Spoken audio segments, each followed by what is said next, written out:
¿Un periodista despedido es un periodista censurado?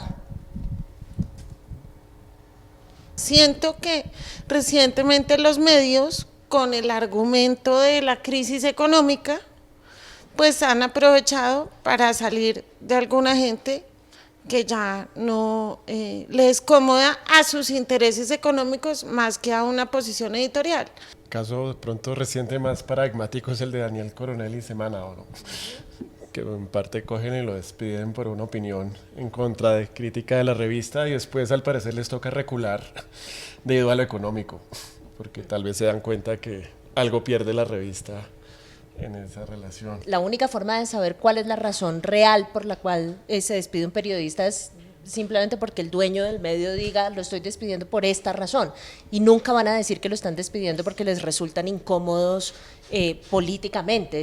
El argumento siempre va a ser mucho más pragmático porque justamente va a ser presentado pues de una forma que no le genere al medio problemas en la audiencia. Entonces, pues el problema de si un periodista que es despedido es censurado, no lo vamos a poder resolver básicamente nunca. En todos los casos los periodistas despedidos van a ser según sus propios empleadores despedidos por causas legítimas. Es muy interesante cómo también los periodistas, cuando se atreven a contar la verdad, cuando lo hacen de una forma en donde la gente, nosotros desde afuera podemos creer, pues también obtienen un respaldo cada vez mayor.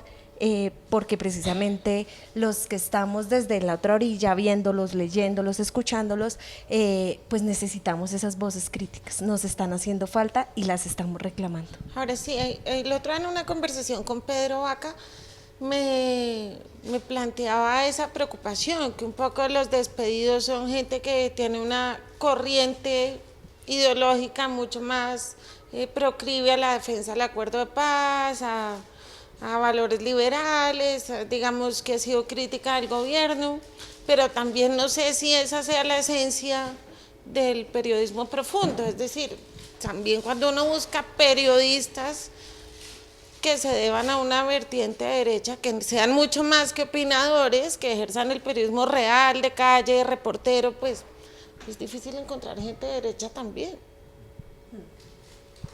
A veces yo creo que habría que ver, pues uno podría cambiar la pregunta, es decir, un periodista no despedido es un periodista que se autocensura, ¿sí? O también porque es usual despedir periodistas, pero no editores de medios.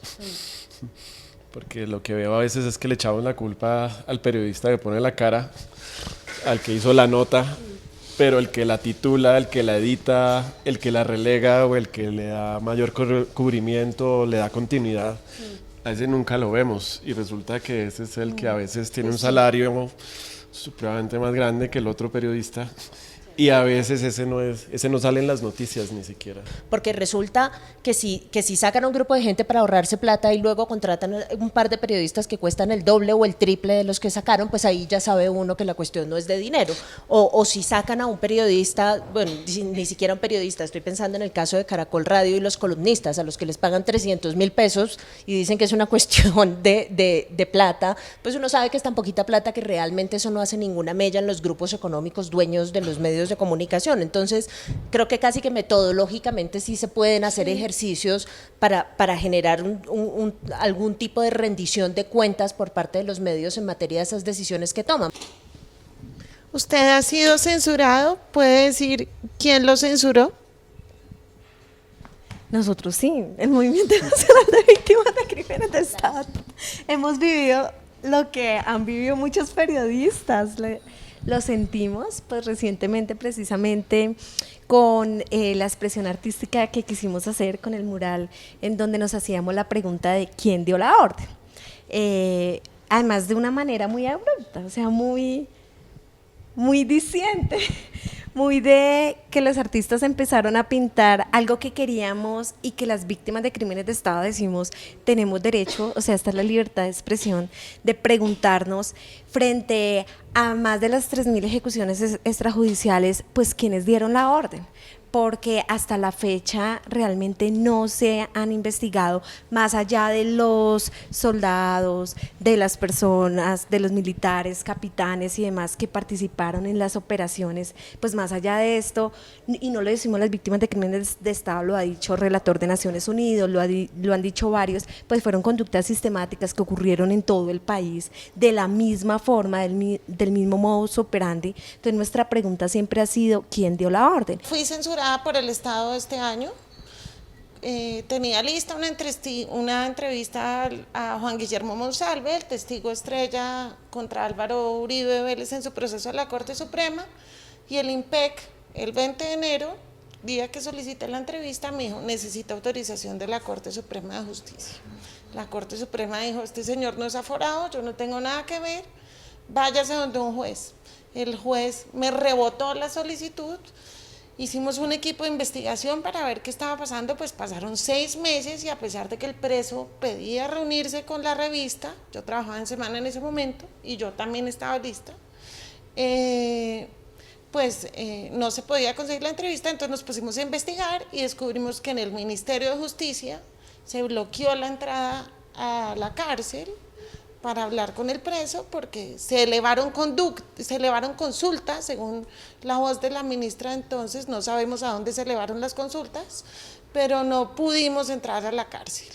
Finalmente nos tocó acudir a una tutela respaldada por la revista en ese momento, que terminó dándonos la razón, hasta que me llegó una carta del IMPEC pidiendo la certificación de que yo era empleada de semana para poderme dar la entrevista o la cita con el preso, y bueno, pues a la semana me despidieron y no alcancé a hacer la entrevista. Pasó hace poco en un Salón Nacional de Artistas donde estábamos haciendo un mural con una artista que se llama Paola Gaviria, y nos faltaba un día para terminar el mural, y cuando llegamos ese día a terminar el mural lo estaban también pintando de blanco, como en el otro caso.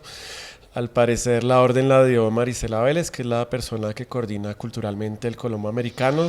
Al parecer lo consultó con la directora del Colombo Americano, Janet Van Deren, y nunca supimos por qué lo taparon, nunca quisieron dar razón. Y este evento está enmarcado dentro del Salón Nacional de Artistas, que es el evento más importante del Ministerio de Cultura para las artes plásticas, y tampoco el Ministerio de Cultura nunca quiso admitir que hubo una censura. Y también la empresa que administraba los contratos, que es la Fundación Arteria, que recibía 300 millones de pesos de los 1.500 millones que tenía de presupuesto el salón para manejar esos recursos, tampoco quisieron nunca admitir que fue censura. Y eso muestra muy bien como el modelo de contratación que puede producir, o las perversidades que puede producir la economía naranja, donde un evento hecho con plata estatal, después al ser ejecutado por un tercero, que es el que recibe 300 millones de pesos libres por gestionar esa plata, no puede responder ni nadie puede dar respuesta sobre un caso de censura donde se afecta la libertad de expresión literalmente. Hace 3 meses larguitos en una junta directiva de Plural Comunicaciones, que es el concesionario del canal a la que asisto yo en representación de NTC como socio, nos notificaron que Noticias 1 no seguía. Y pues la razón era una razón económica, porque los accionistas mayoritarios habían tomado la determinación de no seguir fondeando la operación para 2020. Hasta allí, pues yo interpreto que esa es una decisión empresarial que no se podía enmarcar en nada distinto de un ejercicio financiero. Pero lo que fue muy extraño al menos es que a lo largo de las semanas les propusimos todas las alternativas a los socios para continuar y ninguna fue suficiente.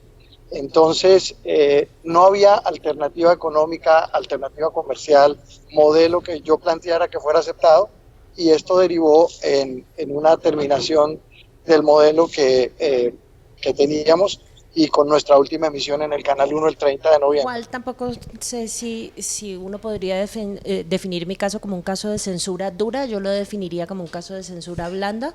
Éramos un grupo de 4 columnistas en Caracol Radio y duramos trabajando exactamente 1 mes y medio. Es mi primer trabajo más corto en la historia de mi vida. Mi segundo fue como presentadora de noticias, que duró 4 meses. Y creo que ahí, pues básicamente el argumento siempre fue un argumento de carácter económico. ¿no? Que estaban atravesando por un momento duro y que no había presupuesto, pero pues insisto, estamos hablando de prisa y estamos hablando de 300.000 pesos, entonces ese argumento es un poco difícil de creer. Yo creo que, y lo supe por varias fuentes, que había incomodidad como con la gama de opiniones que había, que en su gran mayoría, eso sí hay que decirlo, eran opiniones en contra del gobierno y de la política que se estaba adelantando en ese momento. Creo que alguien ofreció en algún momento hacer la cosa sin el sueldo, si ese era el problema económico duro con el que había que lidiar, y no, tampoco funciona. Cuando empezó nuestra, digamos, entre comillas, crisis, no teníamos muchas alternativas, porque básicamente lo que habíamos hecho en toda la historia era una comercialización convencional de pauta. Y tomamos un ejercicio que era riesgoso, que fue el ejercicio de la VAC, pero bajo una premisa distinta a la que están empleando los medios de comunicación en Colombia y en el mundo. Y ahí yo creo que en eso fuimos disruptivos. Y el ejercicio es, nosotros no creemos que haya ciudadanos de primera o de segunda categoría, porque al cobrar teóricamente por el contenido, hay unas personas que pueden acceder a la verdad y otras que no. Si hay una gente que está dispuesta a pagar para que muchos más tengan acceso libre a la prensa, vamos a jugárnosla por ese camino. Entonces, lo que hizo Noticias 1 fue decirle a la gente, oiga, usted contribuya con 1.000 pesos por emisión para que los cientos de miles que no tienen esos 1.000 pesos tengan derecho exactamente a la misma información. Porque lo que uno percibe es que ante la crisis, que me enerva cuando lo echan a uno diciendo que es la crisis del negocio, no la crisis del periodismo, no, sino crisis del negocio, un poco lo que planteaba Lucas, es porque quieren hacer un negocio, no periodismo. El periodismo se puede hacer más barato. Es el tema de los especiales comerciales. Digamos, a mí me preocupa mucho que haya directores de medios, que haya directores que salgan a venderles especiales y publireportajes a gobernadores, a alcaldes, al gobierno, pues porque es impensable que uno de esas personas permita que en una redacción se proponga un tema contra alguien que está generando recursos al medio. Esta sería, en 2019 la censura se disfrazó de crisis económica. Yo creo que cualquier dueño de un grupo editorial, digamos, tal como sucedió en Semana, que es el caso que mejor conozco, tiene todo el derecho de cambiar la línea editorial, siempre y cuando tenga una especie de transparencia con sus lectores y con su audiencia, pero también con los periodistas, porque empato ahí con algo que planteaba Lucas. Ahí mi reflexión no es por el despedido, que ya no queda censurado, sino por el que se queda, que tanto la gente dice, uy, hago acaso a la nueva línea editorial y no periodismo para no perder el puesto. Yo creo que el año 2019 sí ha cambiado, y ha cambiado porque han aumentado las tesis negacionistas, o sea, no solo frente a censura de periodistas, sino en general en la sociedad. O sea, lo que está pasando con el nuevo director del Centro Nacional de Memoria Histórica, lo que ocurrió precisamente con el mural que tenemos acá de fondo. O sea, el tema de la censura yo creo que se ha ido más allá, independientemente si hay una crisis económica o no, y es que en el país si hay una pugna sobre las historias, sobre la verdad, sobre el relato que queremos construir, y está creciendo cada día más el tema del negacionismo, que para nosotros es pues muy preocupante. Incluso, pero porque ahí me parece importante diferenciar la censura del director al periodista o del dueño del medio al periodista de la censura estatal, digamos que es otra, que sí se ha hecho mucho más evidente. Es decir, en Colombia siempre la relación entre los dueños de los medios y la política ha sido muy cercana, pero en 2019, bajo este gobierno, digamos, yo he logrado percibir que es un gobierno que llama más, que dice que se siente más perseguido, que se molesta y que tiene además sectores económicos ya como dueños de los medios, como canales de interlocución que van directamente al control de los medios. Es que en Colombia hay como una cultura del medio en el que digamos, medios y periodistas se quieren presentar constantemente como objetivos y neutrales. No pasa lo que pasa en Estados Unidos, en donde los medios de comunicación no tienen ningún problema en identificarse con una corriente política, la republicana o conservadora, y otros en identificarse con la gente más liberal. Esa adscripción ideológica y esa diversidad ideológica permite que cuando cierto gobierno llega al poder, pues un medio se inscriba y el otro se dedique a hacer oposición, digamos, y no haya ningún problema con eso. Como nosotros no tenemos esa suerte de diversidad política e ideológica, a mí lo que me da la sensación que siempre pasa es que los medios terminan por adoptar una posición que no es abiertamente opuesta al gobierno de turno, pero tampoco es abiertamente gobiernista, y entonces terminan por hacer un ejercicio de adaptación cada vez que hay cambios de gobierno. ¿La libertad de expresión en las calles puede desatar formas de censura más violentas y directas? En nuestro caso llegó el ejército, o sea, las fuerzas armadas, militares, con fusiles, a rodear a un grupo de artistas que no tenían más en sus manos sino simplemente pintura, y que te rodeen de esa forma, pues eso es una violencia física que además causa pavor. Las calles finalmente es otro de los espacios, otra de las formas que tenemos muchos sectores que no podemos acceder a grandes medios de comunicación, que no podemos acceder a otros lugares para poder expresarnos. Entonces pues las calles es nuestro lugar de expresión. Hay una pelea por la calle, ¿sí? Digamos, llevamos 2 semanas de paro, y ¿qué es lo que más molesta? Es ver las calles llenas de personas haciendo todo tipo de cosas a todo tipo de horas. Y entonces hay un problema con la calle porque ¿qué pasa en las redes virtuales? Todos somos rastreables. Uno puede compartir memes, uno puede compartir textos, pero se puede saber fácilmente quién lo envió. Todos vamos dejando como una baba digital, pero en la calle uno no sabe qué va a pasar. Entonces uno ve como que hay una molestia con lo que pasa en la calle porque no se puede saber quién lo va a ver, no se puede trazar el flujo de esa imagen. Por ejemplo, el día que fue Iván Duque a presentar en San Felipe, en el territorio donde hay una serie de galerías, fue a presentar allá eso como distrito naranja, primer distrito naranja del país.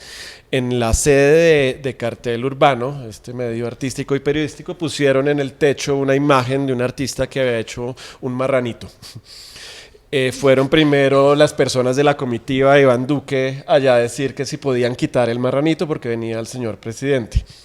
Ellos dijeron no lo hagan. El marranito estaba porque venía el presidente. Porque venía el presidente.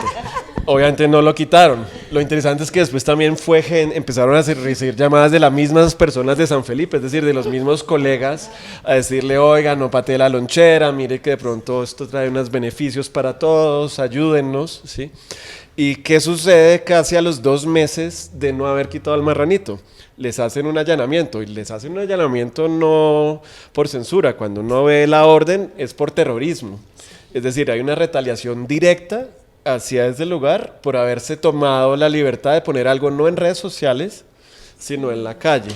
Entonces lo que tenemos es también como una infantilización del espacio público, donde al parecer no hay problemas en que haya anuncios de Subway, no hay problemas en que haya propagandas de la alcaldía por toda la ciudad, pero hay o de empresas, o no hay problema en generar como unos distritos de graffiti, siempre y cuando esos distritos de graffiti estén contenidos en una zona y sus contenidos sean amables precisamente para poderse ganar la beca del distrito de graffiti, o si no, sí. Yo creo que los argumentos de los gobiernos para desalojar la protesta social en sus diversas formas, incluso en las formas gráficas, pues grafitis y este tipo de cosas, siempre son unos argumentos estéticos que a mí me parecen tremendamente superficiales. Es como, van a dañar las cosas, van a dañar la pared, van a tumbar el árbol, no dejan pasar los carros, no sé qué. Es como si el espacio público se hubiese creado con el único objetivo de lucir bonito y nada más. Frente a lo que planteaba Jorge del tema de cómo se cubre la calle, 2 inquietudes me parece frente al paro, que la mayoría de medios han caído de manera acrítica en la narrativa oficial y han hecho la cobertura del paro como un tema de seguridad y no como un tema social ni político. Entonces hacen el registro de cuántas estaciones vandalizadas, cuántos heridos hubo, cuántos hechos supuestamente de violencia hubo, en vez de analizar y tener vocerías que tengan que ver con el tema social. Y sobre todo de un tema que realmente tiene que importarle a la sociedad colombiana, o sea, es un tema que a veces desde afuera se ve como no, la censura solo importa a los periodistas, solo afecta a los periodistas, y no entendemos pues que la censura nos afecta finalmente a todos, porque cuando se censura a un periodista pues nos perdemos la oportunidad de conocer qué es lo que realmente está pasando.